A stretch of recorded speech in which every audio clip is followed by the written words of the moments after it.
Hello, and welcome to CommonSensePolitics.tv. This is an article I found on DailySignal.com written by Carson Holloway. Americans must criticize out corrupt courts. In the wake of his conviction in a New York court, President Trump has complained that the process was rigged against him, that the whole proceeding was a corrupt effort to persecute him with a view to influencing the 2024 presidential election. In response, many of his opponents have criticized him for undermining public confidence in our system of criminal justice and thus harming our democracy, a criticism that has been magnified by many in the media. These critics, however, are missing the point and undermining a principle that is in fact essential to preserving our republic, namely, that criticism of the justice system when it errs or overreaches is necessary to preserving freedom under the rule of law. Those who founded our nation were aware of this necessity.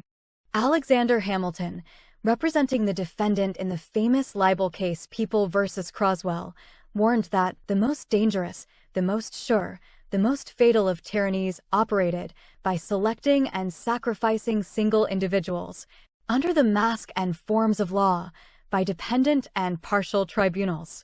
Against such measures, Hamilton continued, we ought to keep a vigilant eye and take a manly stand. Whenever they arise, we ought to resist, and resist till we have hurled the demagogues and tyrants from their imagined thrones. No sensible American would look back on these remarks and think that, by them, Hamilton was undermining democracy. Hamilton's great rival, Thomas Jefferson, acted on a similar view. As president, Jefferson pardoned publishers who had been convicted under the Sedition Act of 1798.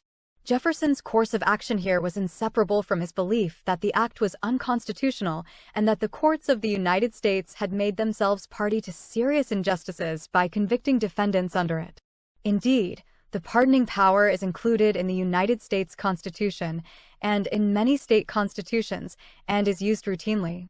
Precisely because prosecutors and courts can make mistakes and sometimes even willfully abuse their power over the lives and liberties of citizens. These dangers are also recognized in federal law.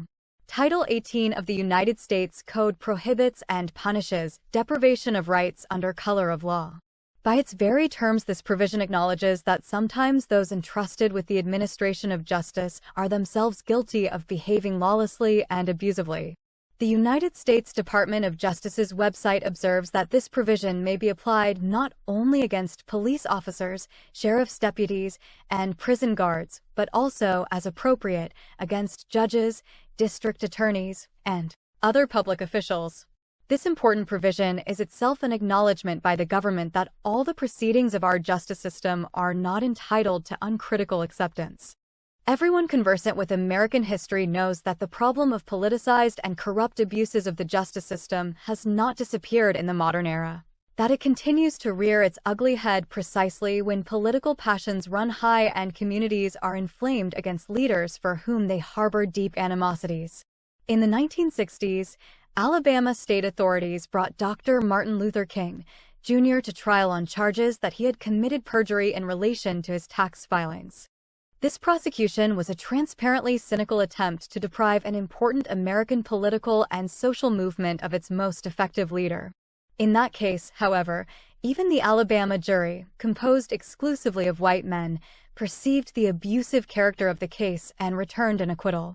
Afterwards, Dr. King thanked the jury for their fair, honest, and just verdict and commended the Alabama judge for the high and noble manner in which he had conducted the case.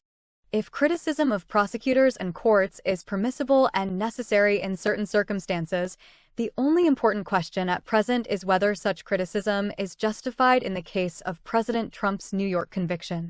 Would it be reasonable for impartial Americans today to echo Dr. King's words and congratulate the Manhattan jury for a fair verdict and commend Judge Merchan for his high and noble handling of the case? Thanks for watching and good night.